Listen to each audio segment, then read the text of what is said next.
नमस्कार। संसार क्रांति की टीम इस समय चंडीगढ़ में मौजूद है और हर बार की तरह हम आपको ना तो कोई सेलिब्रिटी से मिलवा रहे हैं ना कोई पॉलिटिशियन से। हम यहाँ आपकी सोच को बदलने आए हैं। हमारे साथ है चंडीगढ़ में जो पंजाब यूनिवर्सिटी है उनके फर्स्ट ट्रांसजेंडर स्टूडेंट धनंजय जी। तो धनंजय जी, सबसे पहले वेलकम है हमारे इस प्रोग्राम में। नमस्कार जी मैम, मैं सबसे पहले जानना चाहूँगी आपकी जर्नी के बारे में। क्या जर्नी थी आपकी? मेरा जन्म उत्तराखंड में हुआ। मैं पौड़ी जनपद जो वहाँ पर है ऋषिकेश के पास, वहाँ पर मेरा जन्म हुआ। 2-3 महीने बाद मैं चंडीगढ़ आ गई थी। मेरे माँ बाप मुझे चंडीगढ़ ले आए थे बिकॉज़ मेरे फादर पंजाब यूनिवर्सिटी में जॉब करते थे। तो मेरा बचपन सारा चंडीगढ़ में ही बीता है और मेरी जो एजुकेशन थी वो भी चंडीगढ़ में हुई। 3 और 5 साल की एज में मुझे अपने जो बॉडी के चेंजेस हैं मुझे पता लग गए थे। 5 साल तक की एज तक मैंने अपने आप को आइडेंटिफाई कर लिया था कि मैं फ़ीमेल हूँ। और लेकिन समाज के हिसाब से वो क्योंकि एक स्टीरियोटाइप सोच है कि माँ जो समाज के, और माँ बाप भी डर जाते हैं कि कहीं ये ना हो कि ये डेरे वाले ले जाएं इसको, या कुछ इस तरह की जो चीज़ें हैं वो दिमाग में रहती है। तो मुझे मेल जैसी परवरिश शुरू हो गई कि आदमी जैसे, और थोड़ा मेरा करेक्टरिस्टिक भी, क्योंकि मैंने दोनों गुण मेरे अंदर थे, जो दोनों आइडेंटिटी मेल और फीमेल की।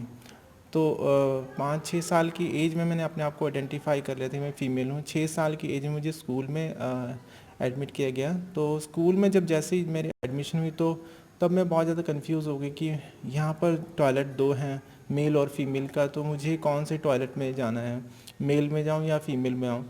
तो घर से मुझे लड़का जैसा बना के भेजते थे, निक्कर पहना के। तो अगर मैं फ़ीमेल में जाती थी तो लोग जो फीमेल में नहीं जाने देते थे, और मैं मेल वाले में जाती थी तो निक्कर मेरे खींच देते थे पीछे से। तो इस तरह की बुलिंग होती थी, मुझे बहुत छेड़ते थे लोग, टीज़ करते थे, बुलिंग होती थी, हैरेसमेंट होता। एक बार मुझे तो टॉयलेट में बंद कर दिया था लड़कों ने, सीनियर लड़कों ने। तो इस तरह वो चलता रहा पूरा 9th और 10th तक। 9th में मैं बहुत ज़्यादा डिप्रेशन में आ गई, क्योंकि इतना ज़्यादा डिस्क्रिमिनेशन शुरू हो गया। और जब टीन एज होती है तो बॉडी में और भी चेंजेस शुरू हो जाती हैं। और मेरा जो बिल्कुल लड़कियों जैसा करेक्टर, चलना उठना बैठना, वो सब लड़कियों जैसा शुरू हो गया था। तो लड़के और ज़्यादा मुझे छेड़ना शुरू कर दिया थे। और 9th 10th में मेरा बहुत ज़्यादा डिप्रेशन शुरू हुआ। मैंने सुसाइड करने की कोशिश की, लेकिन मेरे पेरेंट्स ने मुझे बचा लिया था। उनको लगता था कि शायद पढ़ाई के कारण ये मतलब डिप्रेशन में है, तो उन्होंने समझाना शुरू किया कि कोई बात नहीं, फ़ेल हो जाते हैं, कोई चक्कर नहीं, इंसान ही फ़ेल होते हैं। बट उनको ये नहीं पता था इसके अंदर तो औरत है, और वो अंदर जैसे औरत है वो दब रही है। उस औरत के लिए कोई स्पेस नहीं है दुनिया में, ना ही उसको उस इंसान को समझ रहा है। उस टाइम पे जेंडर आइडेंटिटी या सेक्सुअल ओरिएंटेशन के बाद में कोई बात नहीं होती थी, अभी भी नहीं बात होती है, क्योंकि हमारा जो एजुकेशन सिस्टम है उसमें 9th और 10th पे जो रिप्रोडक्टिव जो चैप्टर होता है उसमें पढ़ाया ही नहीं जाता। टीचर ज़्यादातर उसको स्किप कर देते हैं। और जेंडर आइडेंटिटी, सेक्सुअल ओरिएंटेशन, इसके बारे में तो बिल्कुल भी लोगों को पता ही नहीं है। सो इस चीज़ों के बारे में मैं बहुत ज़्यादा कंफ्यूज थी कि मेरे साथ ऐसा क्यों हो रहा है, क्या ऐसा चीज़ है जो मुझे बाकी आदमी औरत से अलग करती है। और ना, जब से मेरा 10th हुआ तो मैं पास तो हो गई थी, लेकिन बहुत कम मार्क्स में मैं पास हुई। और +1 +2 में मैंने कॉलेज से शुरू किया, तो तब मेरा बिल्कुल माहौल बदल गया था। और मैंने नए दोस्त मुझे मिले, और नए दोस्त के करके थोड़ा मैंने अपने आप को छुपा लिया था। मैंने सोचा कि जिस तरह से मेरे साथ हैरेसमेंट बुलिंग होती थी मैं वो यहाँ पर फेस ना करूँ, और मैंने अपने आप को आदमी बना के हमेशा रही हूँ कि कम से कम मेरी एजुकेशन तो कंप्लीट हो जाए। अगर मैं बिल्कुल साड़ी पहन लूँ या सूट पहन लूँ, तो मैं जो अभी जो चल रहा है मेरे साथ, जो मैं एजुकेशन के लिए लड़ रही हूँ या एजुकेशन लेने के लिए जद्दोजहद कर रही हूँ, वो बंद हो जाएगी। मुझे फिर डेरे में जाना पड़ेगा, हिजड़ा लोगों के साथ रहना पड़ेगा, और फिर मैं भी उनके तरह ही नाचना गाना करना पड़ेगा मुझे। तो ये सब मेरे दिन में चल रहा था, और मुझे लगता था कि वो लोग, मतलब हिजड़ा लोगों के नाम सुनते मैं डर जाती थी, क्योंकि पता ही नहीं था लोगों की ज़िंदगी के बारे में। जैसे अभी भी लोग डरते हैं, तो हम भी डरते थे कि वहाँ जाके कहीं ये ना हो कि मुझे जैसे जेल जैसा हो जाए। लेकिन अब ऐसा लगता नहीं कि ऐसे, तो हम लोग था कि हम ही लोग हैं ये लोग सब। ग्रेजुएशन तक मैंने बहुत अच्छा एकेडमिक मेरा रिकॉर्ड रहा। मैंने टॉप किया था यूनिवर्सिटी में, 3 साल में कॉलेज कलर भी रही, और मैंने बी ऑनर्स किया हिस्ट्री में। 93 में मेरा ग्रेजुएशन कंप्लीट हुआ मेरे। उसके बाद मैंने हिस्ट्री में डिपार्टमेंट में पंजाब यूनिवर्सिटी की। तो मेरे कुछ दिन बाद ही मुझे वहाँ ऐसे ही लोगों के साथ संपर्क, जैसे मेरे सीनियर्स थे उन लोगों ने मेरे साथ रैगिंग की, मेरे साथ सेक्सुअल अब्यूज़ किया, मुझे पकड़ के मतलब नंगा किया गया। तो फिर उसके बाद मैंने वो छोड़ दिया डिपार्टमेंट। 94 में मैंने लॉ में एडमिशन लिया, इवनिंग में पंजाब यूनिवर्सिटी में ही। तो 5:30 बजे क्लास लगती थी, 8:30 बजे या 9 बजे ख़त्म होती थी। तो वही उसी वहाँ पर भी सेम ऐसे ही हुआ, 9:30 8 बजे 8:45 बजे मुझे क्लास में बंद कर दिया लड़कों ने, सीनियर ने, और मुझे मतलब नंगा होकर नचाया। और मतलब वो कहते थे तू लड़की जैसा है तो मतलब हमारे सामने नाच। वहाँ पर भी उन लोगों ने वो काम किया जो मतलब मैं क्या ये आपके सामने बता नहीं सकती। तो फिर मैंने डिपार्टमेंट छोड़ दिया और मेरे को लगा कि अब मेरे लिए स्टडी का दरवाजे बंद हैं। तो मैंने सेल्फ स्टडीज़ नहीं छोड़ी, खुद पढ़ती रही, मैंने अपने आप को जानने की कोशिश की मैं कौन हूँ। मैंने बहुत सारी बुक्स पढ़ी जिसमें मेरे को लगता था माइथोलॉजी में कुछ ना कुछ होगा। तो वेद पुराणों में, उपनिषदों में, यहाँ कहीं ना कहीं लिखा होगा, किसी ना किसी बुक्स में लिखा होगा कि ये क्या है, मैं कौन हूँ। तो मुझे लगा कि नहीं, हर जगह कुछ ना कुछ आत्मा के बारे में लिखा हुआ, शरीर के बारे में कहीं नहीं लिखा हुआ। तो फिर ऐसा ही वेद में मंत्र आता है कि विकृति में एवं प्रकृति, जो विकृति है वो भी प्रकृति का हिस्सा है। तो इस तरह की बहुत सारी चीज़ें जो मुझे लगा कि नहीं, मैं तो आत्मा हूँ, मैं शरीर नहीं हूँ। मैं शरीर पे क्यों अपना ज़्यादा बर्डन दे रही हूँ, क्यों इस पर ज़्यादा प्रेशराइज कर रही हूँ, कि लोगों को क्यों समझाने की कोशिश कर रही हूँ। जब मैंने काफ़ी सारी चीज़ें, जेंडर आइडेंटिटी, जेंडर डिसऑर्डर, ये सब पढ़ना शुरू किया, और लास्ट में मुझे लगा कि ये सब मेरे लिए अब बहुत नॉर्मल सी चीज़ें हैं, दुनिया के लिए लगता होगा बहुत बड़ी भारी भरकम है। सो मैंने सोचा कि I am in right gender but in wrong world. So वो मुझे लगा कि मैं तो बिल्कुल कंप्लीट हूँ, मैं परफेक्ट हूँ, बट मैं गलत दुनिया में पैदा हो गई हूँ, जो जहाँ पर लोग समझ नहीं रहे मुझे। लोग अपने स्टीरियोटाइप सोच बना के जैसा मैं जीना चाहता हूँ वैसा थोप रहे हैं कि मैं ऐसा हूँ, तुम भी ऐसे बन के रहो। लेकिन हम लोगों ने देखो, जो ट्रांस मैन, ट्रांस वुमेन, जो थर्ड जेंडर पैदा होते हैं, वो जो दुनिया में बाकी लोगों को पका पकाया मिल जाता है। राइट जेंडर, उनको जेंडर भी, धर्म, जात पात, सब कुछ उनको एक फिट, उन बाहर आते ही सब कुछ मिल जाता है, उनके माँ बाप समाज दे देते हैं, हमें भी मिलता है। लेकिन हम जो थर्ड जेंडर लोग हैं वो रिजेक्ट कर देते हैं सब चीज़ें, अपना जेंडर, अपना जात पात, सब ये हम लोग रिजेक्ट करके अपना नए समाज में जाते हैं। तो जैसे भी हिजड़ा समाज है, हिजड़ा समाज में ऐसा कुछ भी नहीं है, ना कोई जेंडर है, ना कोई जात पात, सब भी हम सब भी देवी देवताओं की पूजा करते हैं। आजकल नवरात्रे हैं तो नवरात्रे में व्रत रखते हैं और अपने जजमानों के लिए प्रेयर करते हैं, चाहे वो कोई भी हो, किसी भी जात का हो, उनके लिए प्रार्थना करते हैं। तो ये सब चीज़ें हमें उस परंपरा में आके सीखते हैं। और ग्रेजुएशन के बाद फिर मैं धीरे धीरे अपने आप को रोजी रोटी के लिए इधर उधर भटकती रही, जॉब भी की, जहाँ भी जॉब करती थी तो मेरे साथ वहीं पर सेम वही होता था, बुलिंग, रैगिंग। फिर 5-7 महीने, 7 साल में छोड़ना पड़ता था वो, और वो 2001-2 तक चलता रहा। 2002 में मुझे मेरी गुरु मिली, काजल मंगलमुखी, उनके साथ फिर मेरा संपर्क हुआ, और मुझे लगा कि हम दोनों को लगा कि हम दोनों एक दूसरे के लिए बने हैं। हम दोनों एक दूसरे के जो हमारी जो सोच थी एक जैसी थी। वो भी पढ़ नहीं पाई और मुझे मौका नहीं मिला पढ़ने का। तो हम दोनों ने एक दूसरे का साथ दिया। उन्होंने मुझे प्रमोट किया, अपना चेला बनाया, और 2009 तक हम लोगों ने पूरे जो अपनी कम्युनिटी है उन लोगों के संपर्क में रहे, लोगों को समझाते रहे। 2009 में फिर हमने एनजीओ बनाई, सक्षम ट्रस्ट, उसके अंडर हमने और भी काम करना शुरू किया। 2011-12 में जो NALSA judgment, national legal service authority के साथ मिलके सारे इंडिया के हिजड़ा समाज ने एक पीआईएल डाली सुप्रीम कोर्ट में, जिसका 2014 में जजमेंट आया। तो उसके बाद जजमेंट के बाद फिर सभी को सारी थर्ड जेंडर कैटेगरी में रखा गया और सारे अधिकार दिए गए। 2013 में मैंने प्राइड ऑर्गेनाइज शुरू कर दी थी पंजाब यूनिवर्सिटी में, और मुझे लगा कि अब मुझे मौका है कि बाहर आना है अपनी आइडेंटिटी के साथ। किसी का उधार दिया हुआ आइडेंटिटी नहीं, या फीमेल या मेल वाली वो आइडेंटिटी नहीं, मेरा अपना आइडेंटिटी होगी, क्योंकि सुप्रीम कोर्ट ने 2014 में उस पर मोहर लगा दी थी। तो 2013 में मैंने ऑर्गेनाइज़ किया प्राइड, जिसमें मेरी गुरु थी और लोग भी थे, बाकी लोग भी थे। हमने प्राइड ऑर्गेनाइज़ किया जिसमें हम गर्व मनाते थे अपने होने का। हम लोग क्यों रोएं, हम लोग किसके आगे रोएं, हमें किसी के आगे नहीं रोना, हमें गर्व मनाना है उसका। और हम 2014 में, 15 में, 16 में 17-18 अभी भी कुछ दिन पहले हमने 7 दिन का फेस्टिवल ऑर्गेनाइज किया पंजाब 15 में। पंजाब यूनिवर्सिटी ने थर्ड जेंडर कॉलम अपने जितने भी प्रवेश जो थे एडमिशन फॉर्म थे उनमें थर्ड जेंडर कॉलम ऐड किया। और 2016 में फिर मुझे एडमिशन मिला, वहाँ पर मैंने एडमिशन लिया।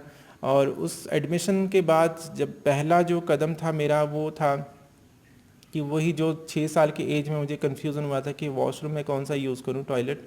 यहाँ पर भी वही क्वेश्चन था मेरे आगे कि मैं मेल वाले में जाऊँ या फीमेल में जाऊँ, वहाँ दोनों जगह ही मेरे लिए दरवाजे बंद थे। तो मैंने फिर एप्लीकेशन लिखा वाइस चांसलर के नाम पे कि मुझे अलग से वॉशरूम चाहिए। तो उन्होंने 10-15 दिन में मुझे आंसर आया कि आपके लिए सेपरेट वॉशरूम बनाया जा रहा है जिसके 23 लाख पास हुए हैं। तो वो करीबन साल 1.5 साल लग गया उसको बनते, अब बन चुके हैं। लेकिन मेरे जाने से पहले ही, अभी कुछ महीने पहले ही बना है, हालांकि मेरे 2 साल कंप्लीट होने वाले हैं। पर ये था कि मेरी एक विक्ट्री थी। उसके बाद फ़ीस का था, फ़ीस हम लोग कहाँ से लेके आएँ, या हमें नाचना पड़ेगा लोगों के घर पे जाके, या फिर गवर्नमेंट उसको फ़ीस माफ़ करे। हमारे पास देने के लिए कुछ भी नहीं है। अगर हम लोग सारा दिन पढ़ते हैं तो हम लोग नाचने नहीं जा सकते। कोई रिसर्च कर रहा है, कोई साइंटिस्ट बनना चाहता है, कोई डॉक्टर बनना चाहता है, कोई एडवोकेट, इन सब के लिए फिर आपको वो नाचना गाना भी छोड़ना पड़ेगा। अगर वो छूटता है फिर हमारी रोजी रोटी का, फ़ीस का ये प्रॉब्लम शुरू हो जाता है। इसके लिए फिर सरकार को सोचना है। वो अभी सरकारें थोड़ा ढुलमुल रवैया अपना रही हैं। एक इंसान को इंसान समझना, और उससे बढ़ के कि उनको आप इक्वलिटी पे तो ला गए, आप सोचते हैं कि इक्वल हैं, लेकिन आप तो ऑलरेडी अनपावर्ड हैं, आप पूरे संपन्न हैं, और हमें लाके अपने बराबर खड़ा कर दिया। हमें बताया जा रहा है कि आप भी बराबर के हैं, लेकिन हम उस दूसरी तरफ जो एक इक्वालिटी है उसको हमें नज़र नहीं आ रही, वो इक्वालिटी है कहाँ पर। तो हम सरकारों को चाहिए कि, या लोगों को चाहिए, थोड़ा सा हमारे को सहारा देके हमारे जो पाँव के नीचे थोड़ी सी एक पीढ़ी रख के हमें भी थोड़ा सा ऊपर उठा दिया जाए, ताकि हम भी देख सकें, हम संसार को देख सकें, सुंदर ये पूरी जगत है, इसको अपनी मर्जी से जी सकें। हम लोग इस दुनिया में आए हैं तो कुछ मुझे लगता है कि हम डिसऑर्डर नहीं है, हम लोग कोई ऐसी कोई बीमारी नहीं है। परमात्मा ने हमें जैसे बनाया है, हमें उसका हर्ष मनाना चाहिए। क्योंकि वो जो थर्ड जेंडर हैं, तृतीय प्रकृति हैं, उसके बिना दो जो प्रकृति हैं, मर्द और औरत, वो तीसरी प्रकृति के बिना चल नहीं सकती। अगर वो बीच में से हट जाए, वो दोनों हड़बड़ा के नीचे गिर पड़ेंगे। तो अगर उनको हम लोग पूरा मौका दिया जाए और उनको पूरा सहारा दे के आगे बढ़ाया जाए, तो वो बीच की कड़ी बहुत स्ट्रांग बन सकती है। जैसे बोलते हैं ना, फेविकोल का जोड़ है, मर्द और औरत को चलाने के लिए दो चीज़ों के बीच में तीसरी चीज़ होती है हमेशा। चाहे वो अगर धरती है, आसमान है, बीच में ये संसार भी है, दिन है, रात है, तो संध्या भी होती है। मतलब तीसरी चीज़ का वजूद हमेशा रहा है, चाहे वो कुछ भी हो। तीसरी चीज़ के बिना कभी भी संसार नहीं चल सकता। तो हमें लोगों को ये बताना है कि हम लोग अननेचुरल नहीं हैं, हम लोग भी बिल्कुल नेचुरल हैं। अगर टेढ़े हैं तो टेढ़ा भी कुदरत बनाता है। ये हम लोगों की अभी मुहिम है कि हम लोग चाहते हैं कि एजुकेशन मैंने इसलिए चुना क्योंकि विद्या से हम सारी दुनिया बदल सकती हैं अभी। और हम लोग बूढ़े लोगों को नहीं समझा सकते क्योंकि वो ऑलरेडी सेट हैं। लेकिन जो यंग जनरेशन है, यूनिवर्सिटी में, कॉलेज में पढ़ रही हैं, वो बहुत बड़े सपोर्टिव बन रहे हैं, मेरे बहुत ज़्यादा सपोर्ट कर रहे हैं। अभी मेरे साथ खड़े रहते हैं, मेरे को समझते हैं और समझने की कोशिश करते हैं। मैं सुबह से शाम तक थक जाती हूँ उनके साथ बात करते करते, लेकिन लोग मिलना चाहते हैं और बात करना चाहते हैं। दो समाज, जो हमारे जो किन्नर समाज हैं और जो मेन स्ट्रीम मुख्य धारा से जुड़े लोग हैं, उनके बीच में एक दीवार खड़ी है। उस दीवार को मैंने तोड़ने की कोशिश की है ताकि हम एक दूसरे की तरफ आ जा सकें और हम लोग एक दूसरे को समझ सकें। अभी हालांकि हिजड़ा समाज की तरफ से भी बहुत प्रॉब्लम है कि मुझे, जैसे मेरे गुरु हैं काजल मंगलमुखी, वो बहुत सपोर्ट करती हैं, वो हमेशा खड़ी रहती है दीवार की तरह। लेकिन फिर भी क्योंकि अनपढ़ता बहुत ज़्यादा है तो अभी उतना समझ नहीं है। उनको लगता है कि शायद मैं उनके जो एक परंपरा को तोड़ने की कोशिश करूँ। परंपरा नहीं टूटती हैं, परंपराओं में और एक फूल मतलब उसमें सजावट भी करनी चाहिए। वो परंपराएं समय के साथ हिसाब से थोड़ी सी उसमें अलग नयापन भी आना चाहिए और वो टूट नहीं सकती। जैसे मंदिर, मस्जिद, ये सब लोग मंदिरों में जाते हैं, मस्जिदों में जाते हैं, गुरुद्वारों में जाते हैं। तो किन्नर को जो लोग मानते हैं, उनके जो पूजा करते हैं, या जो हमारे पास बुधवार को या शुक्रवार को कभी भी आते हैं जो आशीर्वाद देने, वो चलती रहें, लेकिन उसका व्यापार ना हो। हम लोग उसके आड़ में हम व्यापार ना करें, हमें हमारे पास जो आते हैं आशीर्वाद लेंगे, हम लोग उनको आशीर्वाद भी दुआएं भी देंगे। यूनिवर्सिटी में मैं ये नहीं हो, मेरा व्यापार नहीं हो।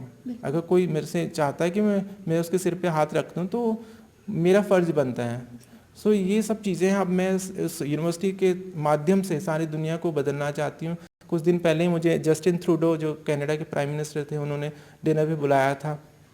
और अभी भी जो कनाडा की एम्बेसी या और भी इंग्लैंड के या फ्रांस के, इन लोगों के साथ मेरा संपर्क है। भारत के लोग तो ऑलरेडी मेरे साथ ही हैं, लेकिन दुनिया में और भी लोग, क्योंकि वहाँ पर हिजड़ा समाज नहीं है फॉरेन कंट्री में, तो हमारे इंडिया में हिजड़ा समाज है। हिजड़ा मतलब हिजर से बना है, जिसका मतलब कि अपने कुल को छोड़ के जाना। और ख्वाजा सरा से ही खुसरा बना है। ख्वाजा सरा के जो हर सरा को शॉर्ट कर दिया जाए तो खुसरा बन जाता है। इसी तरह किन्नर भी संस्कृत शब्द है, जिसका मतलब किन्नरा, किस तरह कन्नर है। ये सब चीज़ें हमारे समाज में ऑलरेडी थी, जो कि 150 साल में बिगड़ गई। हमारे जो भारतीय समाज में हम लोग मंदिरों से जुड़े रहे, दरबारों में आए, हरम में रहें, एक हम लोग मेन स्ट्रीम में थे, हम लोग मुख्य धारा से जुड़े थे लोग। तो ऐसा क्या चीज़ हुई कि 150 साल में हम गायब हो गए। वो था ब्रिटिश कानून।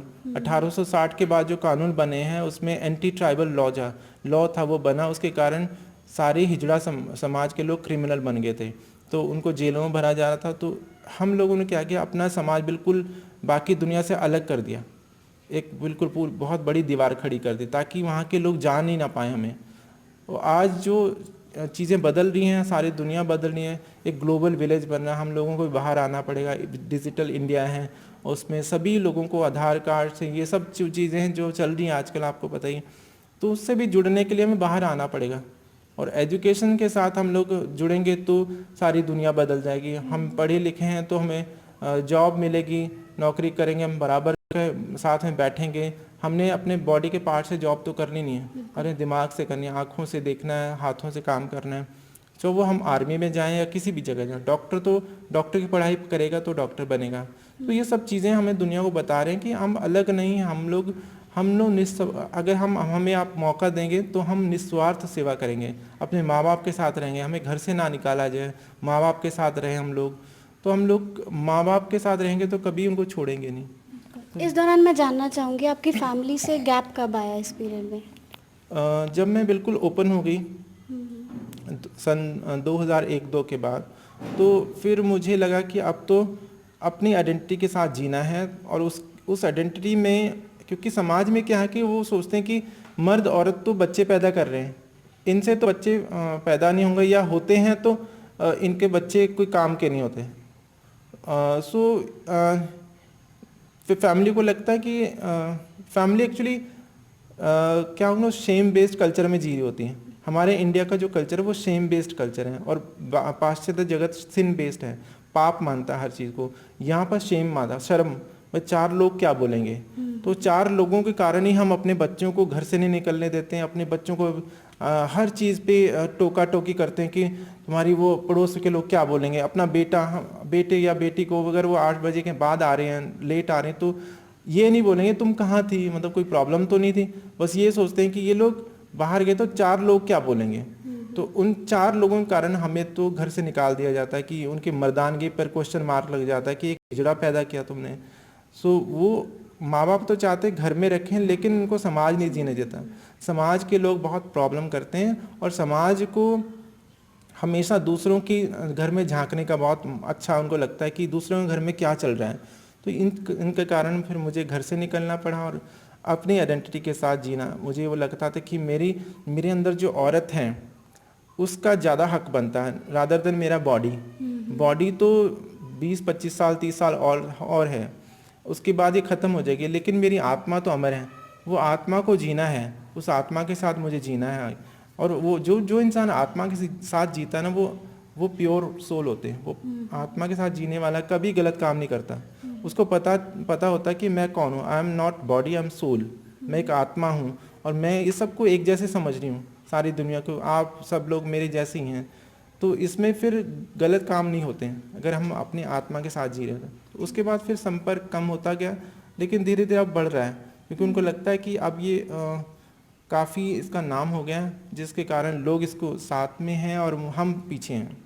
अब बातचीत होती है, ऐसा नहीं कि अब नहीं है। तो आज वो एक्सेप्ट करने के लिए रेडी हैं या अभी भी नहीं?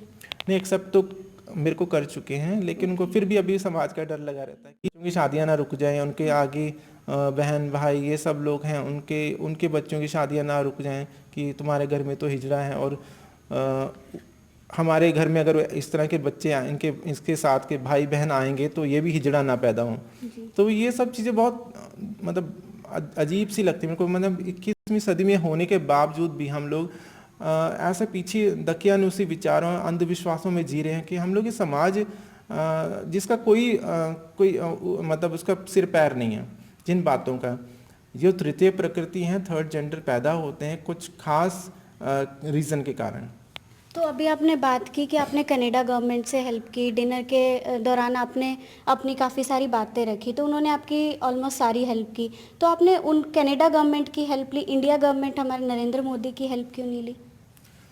देखिए हमारे भारत में भारतीय सरकार, जो भारत सरकार है वो तो कर ही रही है। जो हम लोग यहाँ पर और भी जो जैसे हम लोग डिजिटल इंडिया से जुड़ रहे हैं, बाकी हमें सारी सुविधाएं मिल रही हैं। लेकिन अभी क्या है कि घर का जोगी जोगड़ा, बाहर का जोगी सिद्ध ना। वो होता है कि हम लोग यहाँ पर जितना मर्जी रो लें, जितना मर्जी कुछ भी कर लें, लेकिन जैसे उसके साथ कुछ फॉरेन के लोग यहाँ, और भी मतलब सिर्फ हिजड़ा लोगों के साथ नहीं, और भी अगर वो फॉरेन जाके बाहर से यहाँ आता है तो मैंने इस्कॉन भी ज्वाइन किया था, इंटरनेशनल कृष्णा जो कॉन्स्टिट्यूशन है इस्कॉन का। तो वहाँ पर क्या था, प्रभुपाद जी जब इंडिया में उन्होंने प्रचार किया कृष्णा का, तो लोगों ने किसी ने नहीं सुना।